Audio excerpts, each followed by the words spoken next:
Este es el vasto Pacífico que baña las costas de 3 continentes.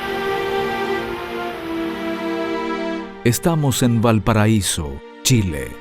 Aquí llegaron en 1851 los primeros misioneros mormones enviados a Sudamérica, apenas 4 años después de la llegada de la iglesia al Valle del Lago Salado.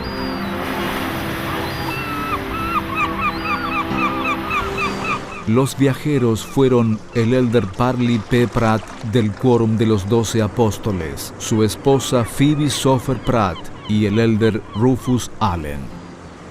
El propósito del viaje fue establecer la Iglesia de Jesucristo de los Santos de los Últimos Días en los países de Sudamérica. Es interesante para mí que si miramos esa experiencia en términos de éxito proselitista fue casi un fracaso total, pero si miramos Sudamérica hoy, fue la primera experiencia que dio comienzo a un lento desarrollo y expansión de la Iglesia, comenzando en la década de 1870 en México y en la década de 1920 en Argentina, hasta el punto en que hoy casi el 50% de la iglesia habla español y vive en países de Latinoamérica. Las condiciones que encontraron los misioneros en 1851 en Chile les impidieron establecer la iglesia y los obligaron a regresar a casa apenas 4 meses más tarde. El descubrir la huella del elder Parley P. Pratt en Chile nos permitirá saber si realmente este viaje fue un fracaso o el comienzo de una gran obra entre los pueblos de Sudamérica.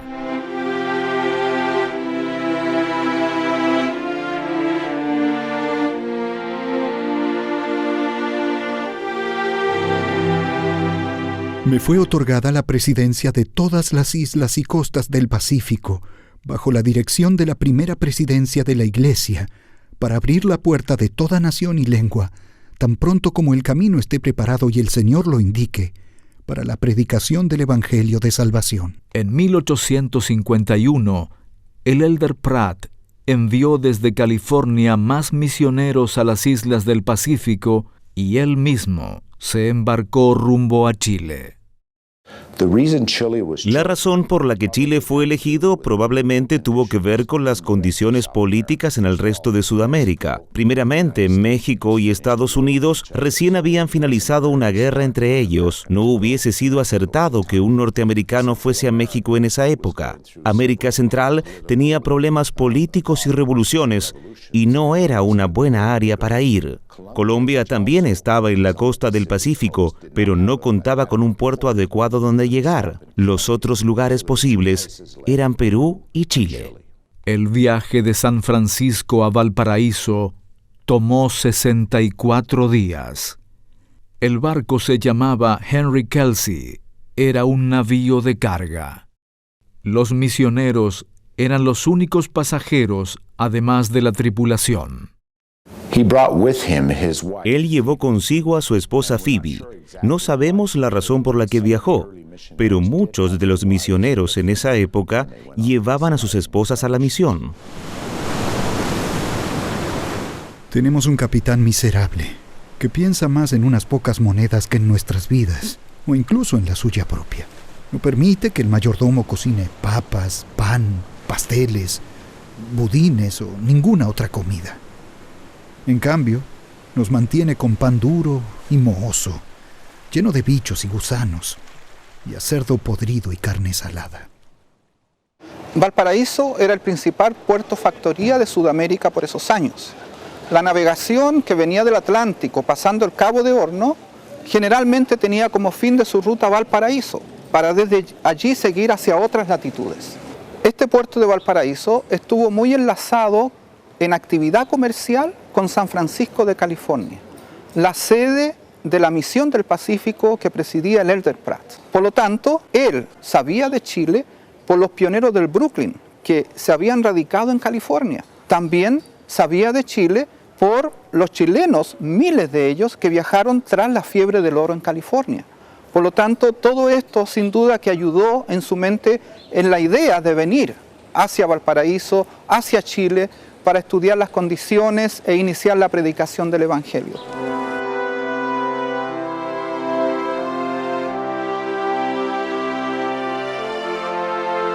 La presencia de los misioneros fue totalmente desconocida para la sociedad chilena de la época, y las evidencias documentales de las visitas son poco conocidas.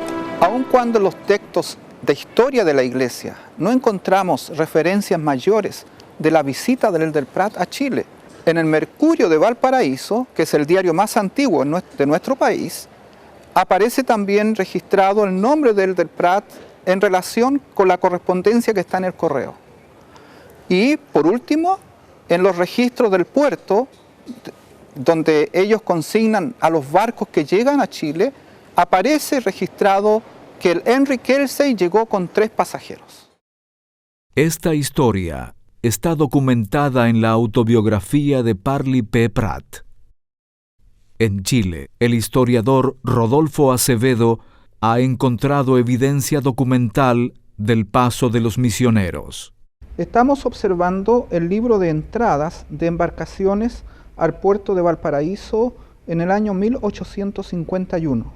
El día 8 de noviembre ingresó la barca norteamericana Henry Kelsey, capitán Boyardis, de 196 toneladas, con 64 días de navegación, procedente de San Francisco, California, con un cargamento de lastre y 3 pasajeros. Nosotros asumimos que esos 3 pasajeros fueron el Elder Parley Pratt, su esposa Phoebe Pratt, el Elder Rufus Allen.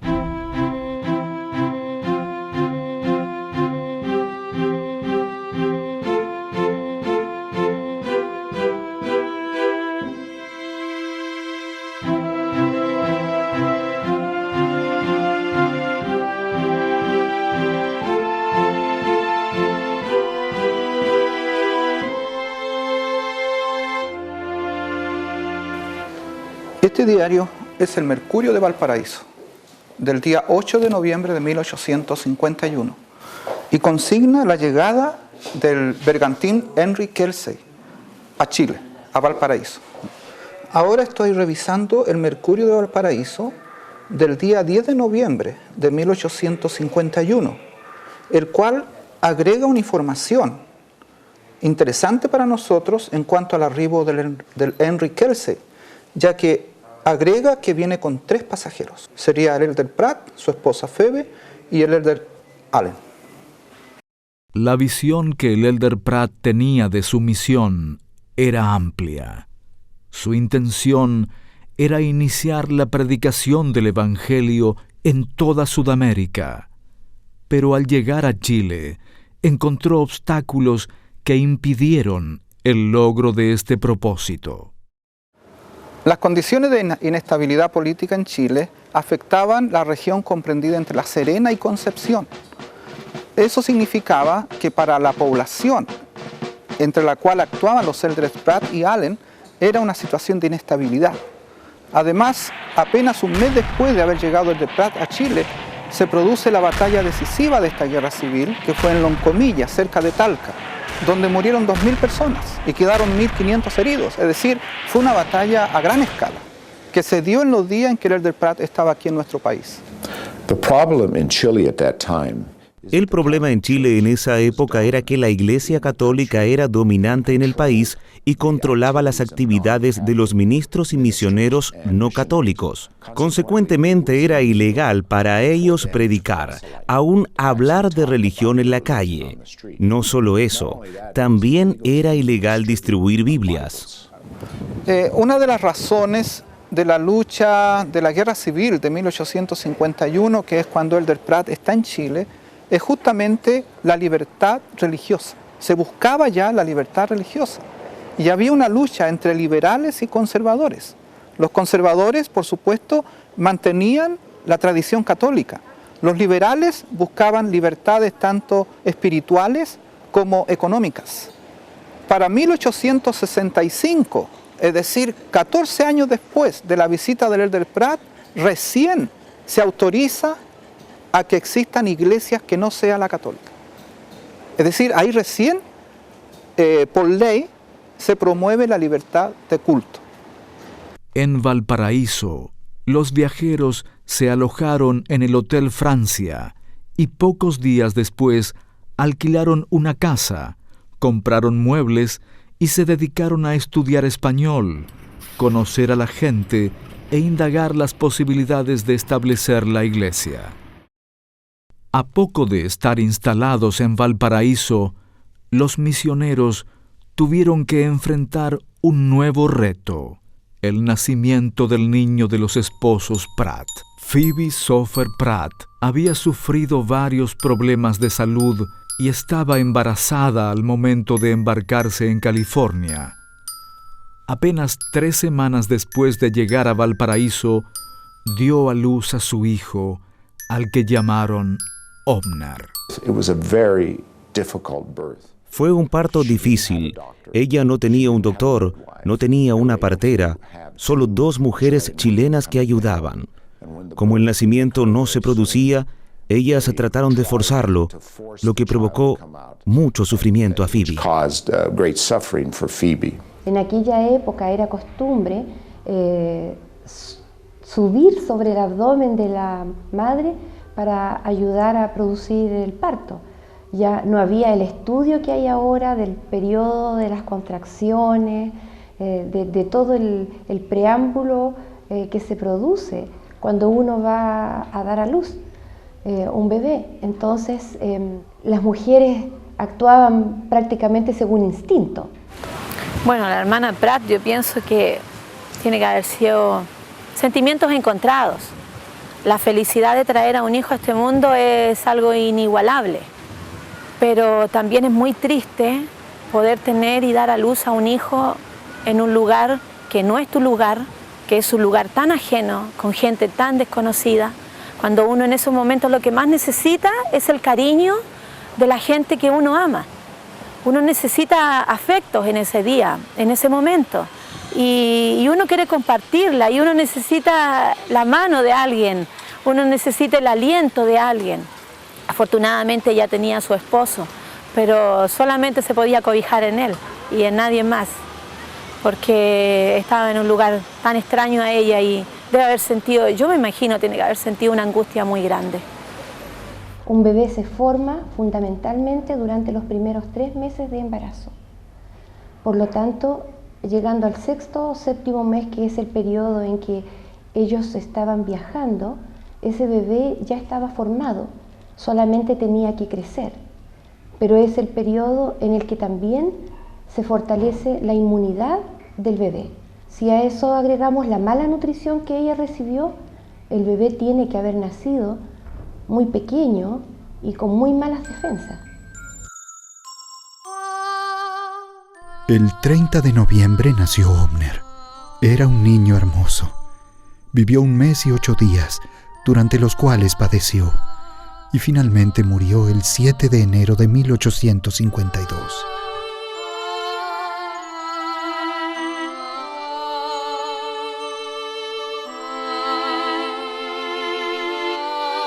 Durante todo el tiempo de su nacimiento, vida, muerte y sepultura, no hubo cerca ninguna amiga, con excepción de algunos extraños que no conocían nuestro idioma.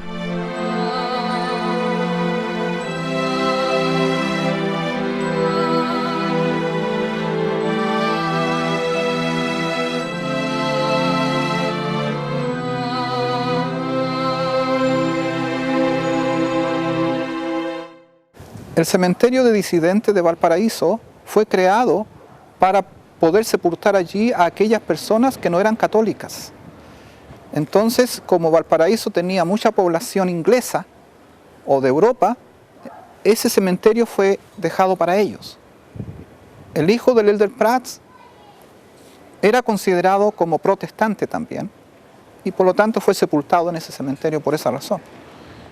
En la actualidad, el cementerio de disidentes sigue operando en Valparaíso, aunque la tumba original de Omner Pratt no ha sido localizada, pero sí fue encontrado el registro de la sepultura. Me encuentro en el cementerio de disidentes de Valparaíso. donde fue sepultado el hijo de Parley Pratt llamado Omner Pratt.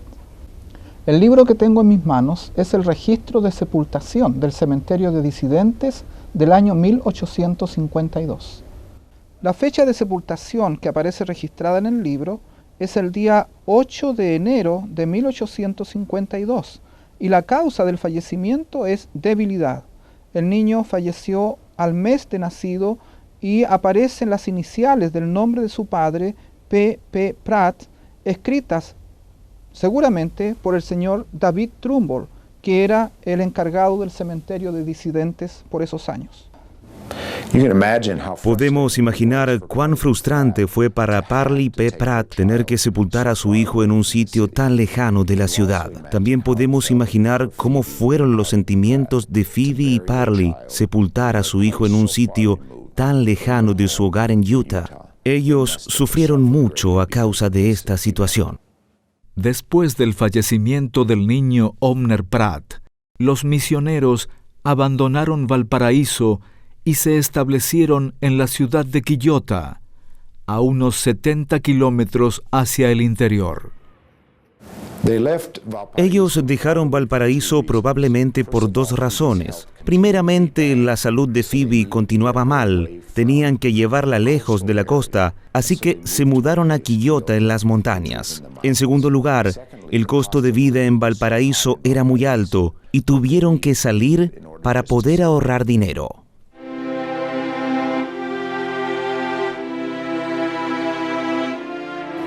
El Valle de la Concagua, donde se ubica la ciudad de Quillota, originalmente se llamó Chili. Y de allí salió el nombre de Chile, que los españoles cambiaron la I por la E. Y a todo el territorio le pusieron Chile. Lo cual significa algo muy bueno, por la connotación de que el Valle de Quillota es un valle fértil, de muchos frutos, y muy bien regado por el río Aconcagua. Por lo tanto, es un lugar hermoso, un lugar que es como un contraste del desierto que está un poco más al norte de él. Y es por ello que para los españoles y para las personas que llegaban allí era algo muy bueno, porque era un lugar refrescante.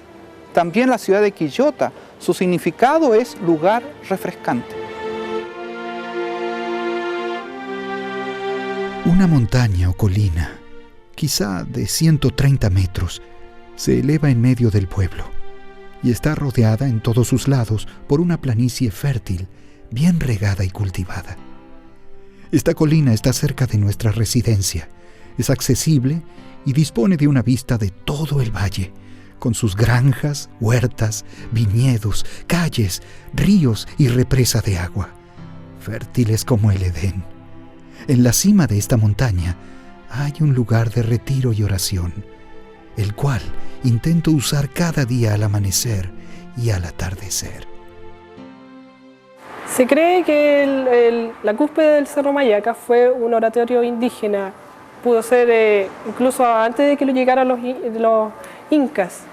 Se dice que hay presencia, pero no está bien registrado. Sin embargo, algunos cronistas de la época en los que llegaron con los conquistadores españoles pudieron haber dicho y ver que ahí había un oratorio.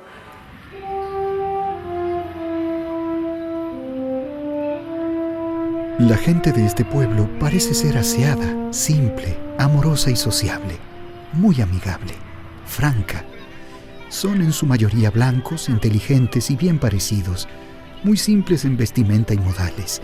Las casas son mayormente aseadas y agradables, con muros de lodo seco que separan las calles de los jardines y viñedos.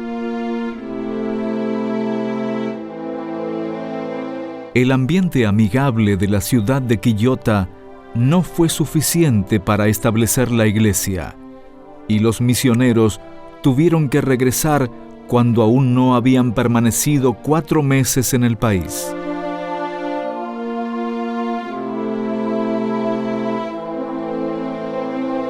Las guerras civiles y mis propias circunstancias monetarias, pero más particularmente la falta del idioma, me impidieron viajar por el país e incluso visitar a los araucanos. El 2 de marzo de 1852 nos embarcamos con destino a San Francisco, sin hablar suficiente el idioma como para dar vuelta la llave del Evangelio todavía a estas naciones.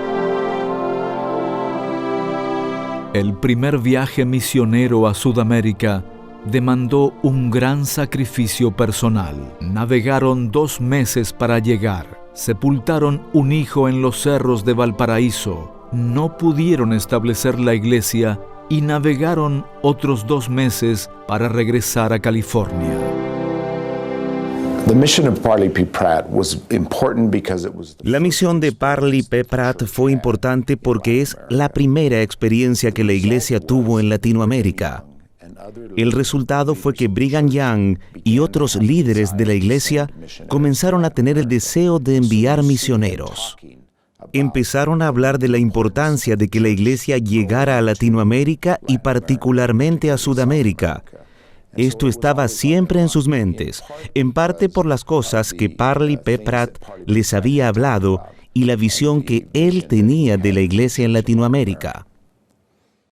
De regreso, pero no desanimado, el elder Parley P. Pratt le escribió al presidente Brigham Young su sentir con respecto al futuro de la iglesia en Sudamérica.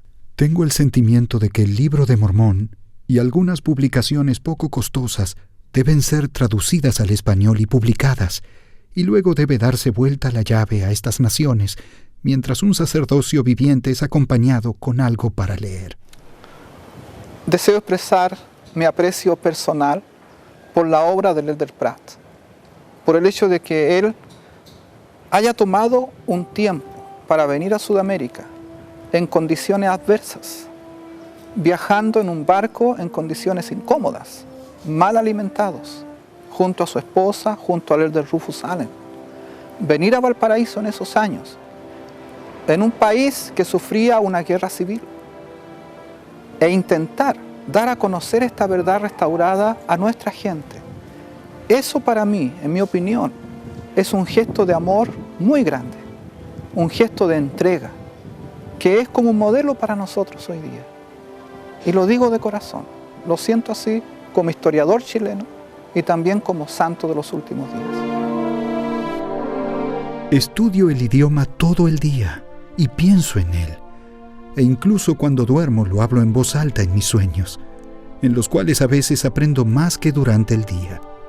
Espero no ser contado como un siervo perezoso, ya que le aseguro que hago todo lo que está en mi poder, con toda diligencia y con toda la oración que mi fe posee, y mi deseo más profundo es ser encontrado digno de trabajar para la restauración de Israel hasta que sea cumplida.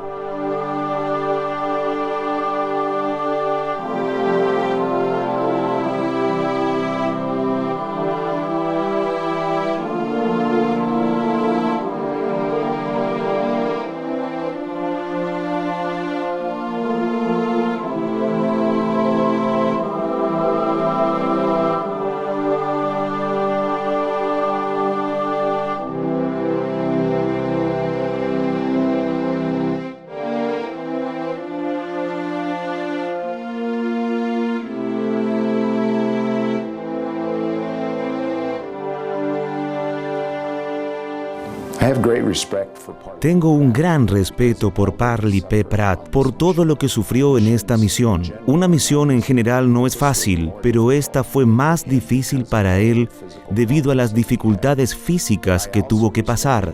También lo respeto por esa experiencia.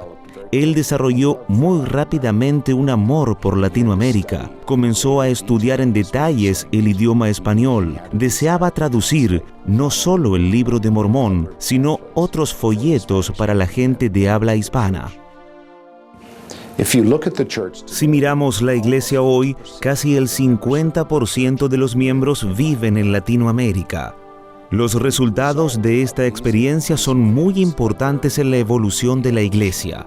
De hecho, la expansión en Latinoamérica en el siglo XX es uno de los eventos más destacados en la historia de la iglesia. El viaje de Parley Pratt es el comienzo de una obra grande y maravillosa en Sudamérica.